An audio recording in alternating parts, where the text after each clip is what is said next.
welcome to your favorite television program, Social Security and You, your education and information program from the St. Christopher and Nevis Social Security Board.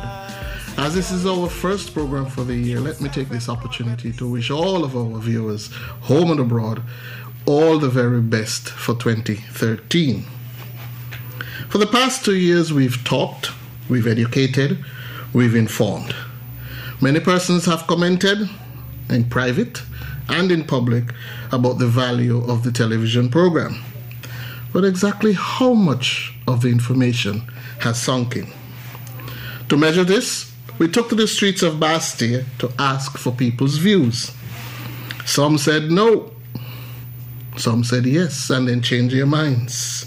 And others talked to us. And boy, did they talk.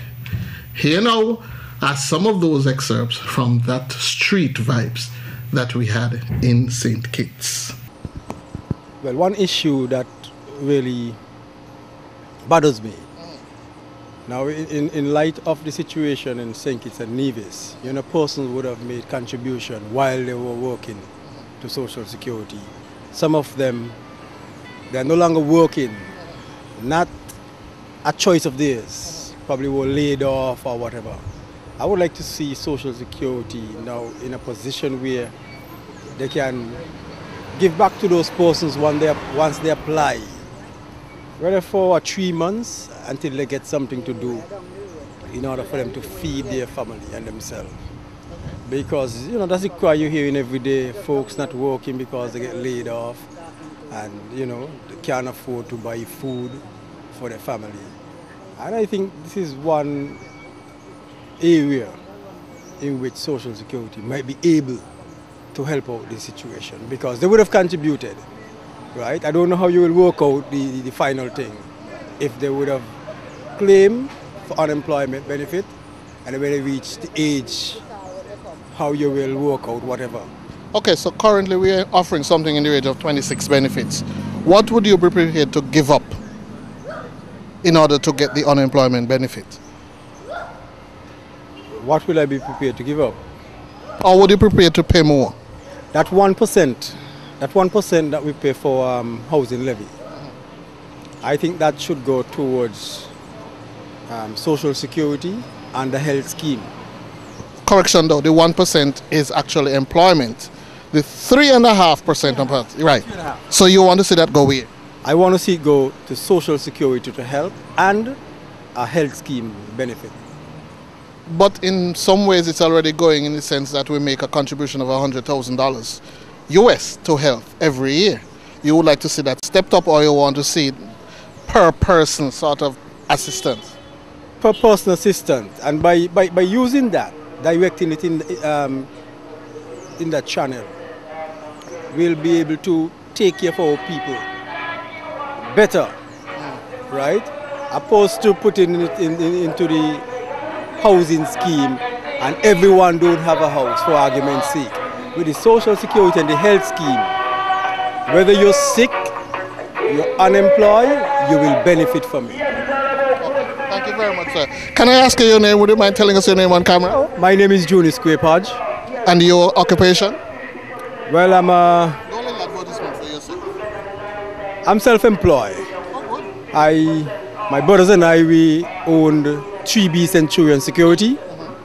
We have employed with us 14 persons at the moment. So we do make their contribution to Social Security. Thank you very much, sir. And all the best for this season. Thank you for talking to us. You're welcome. Okay, great. Okay. My name is Walsworth Foreman. If I were to give you Social Security to manage for a week, what would you do? To manage it for a week? Well, I would, let me see, that's an interesting question. Well, I guess I'm dealing with people money, so I would try and able to, I guess, make it where to get the people, try to give them a return. Because I just got back from university and that's my degree. I got my degree in finance, and so I'm all about how to create investment, how to help people to make money. And so I guess I would kind of try to figure out how I can help the people to gain money on the money that they have contributed. So I guess that's how I would look at it. If you give me money, tell me to control their money for a week, I would, at least try to see how I can increase their monies. Well, let me congratulate you on graduating from university. And in finance, you said? Yes. And we're always looking for your good men who could handle money. I think sometimes the checks in just take too long to come out. But we have a facility so you don't have to wait for the check. You could go send it directly to your bank. It's quicker. Oh, okay then. That is so true. That's true. That's true. I don't really have a problem with Social Security. The only thing I think I'm putting in too much and not getting out enough. Well, that's interesting. So what more would you like to get? Some more benefits. I think y'all could come up with a health scheme. I heard about the health scheme already, and I think that is something that will be real beneficial, especially like how things going today. Every minute somebody is sick with something they can't afford to pay for, and that will help a lot. Would you prepare to give up anything in order to get a health Of course. It doesn't matter. Health. I know that health is expensive, so we don't mind paying for it. Oh, good. Because health is expensive. But the health scheme, I think it'll work well because some people don't even get to benefit from Social Security because they die so young. Yes. So what if I said to you then, for instance, Social Security is going to stop paying sickness, stop paying, but they will pay pensions, pay unemployment, pay that health scheme, and pay for maternity, and we're going to finish with everything else. What would you say to that? No, that one can't work. Why not? Because maybe you say sickness. We introduce the health scheme. We're not paying for sickness benefit anymore. Yeah. But we're going to pay for your health aspect, the treatment and so on. Okay, I think that'll be better, to be honest. Unemployment. Yes. Maternity, we will always pay for maternity. Yes. And we'll always pay pension. But all the rest of this stuff will fall by the wayside, so we could focus on those. Oh, that'll be good. That's not a bad idea. Because sometimes some people are just sick with something, a little minor, a little flu, and they still want to go and claim Social Security. But when it comes to something more major, more than flu, like you have to go overseas for some kind of health, Okay. I think it'll be better at that time. Okay. So you're home with a little flu, somebody could give you a little change here and there. And you'll be able to make out. Continue to do what you've been doing. You've been fantastic over the years for the poor people of this country. And we ain't paying you, Sure, you've been paying? No, I ain't going to pay to say that nice thing. Oh, okay. Well, that is good, right? That is good. You're not paying me to say it, but it is a fact. It is a fact. It is a truth. Social Security have done tremendously for the people of this country. Great. And we don't expect nothing less, right? What you're doing, that you should continue and get even better. But the people, and I could speak on behalf of the people, because I do hear them. They are very happy, and it's nice and it is good. Other countries will be glad for something like this, like Social Security here.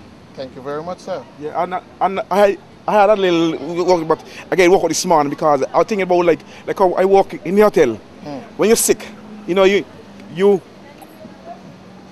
work on Sunday, and like I was sick, I won't get prepared for Sunday, but this morning I get clear up. Social Security is doing a good thing over the years, and I hope we'll go strength and strength for the 2013. Thanks. Okay. Let me provoke you with a question. Let's say I had Social Security to run. Okay. And I say to you, as a member of the public, I am going to cut out all of those benefits except for pension and maternity. How would you react? How would I react? I suppose that there is currently a ward at the hospital that I would encourage you to go visit.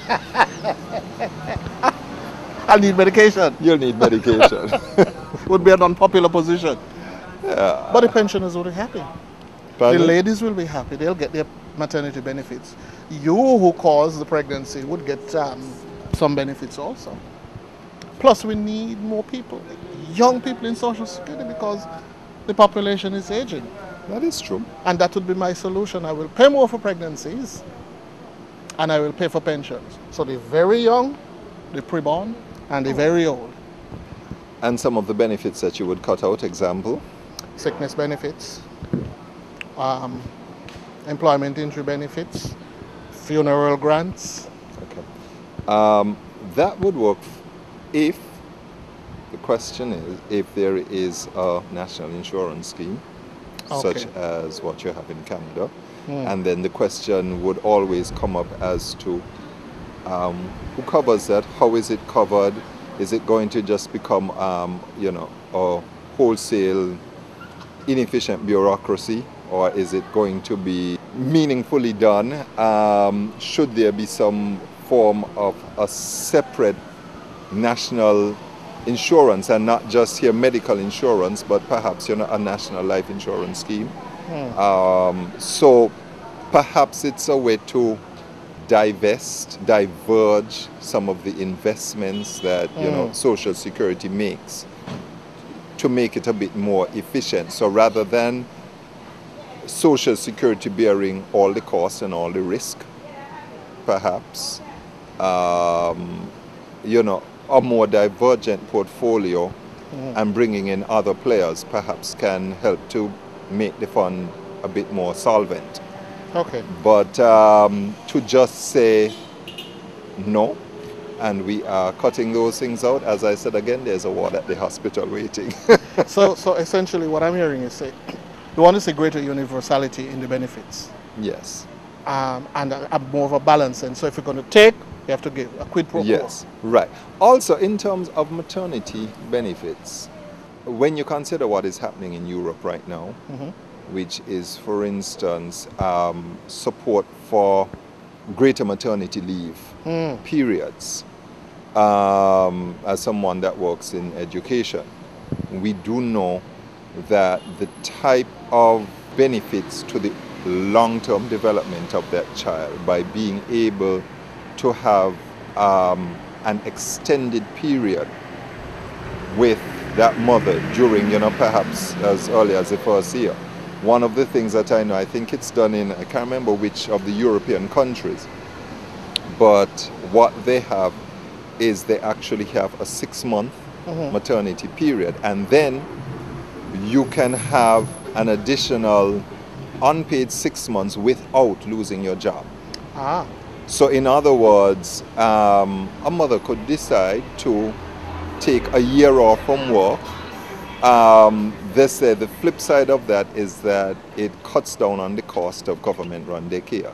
So so there are ways to fund it, and what it means is that that child is weaned and probably walking and talking by the time that the mother goes back out to work. Then of course here is where Social Security comes in, along with perhaps Labor Department, because after a year at home, that mother would have to be reintegrated into the workforce at the same level that she left at. So there are pros and cons to it, but I think that is probably one of the things that I'd like to see. Yeah, thank you very much, sir.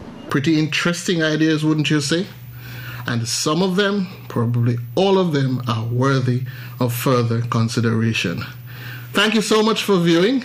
Welcome, as I said, to our first television program for the year, and may I take this opportunity once again to wish all of you prosperity in the new year, to remind you to pay your contributions in full and on time so that we can look up for your benefits. Thank you and good evening.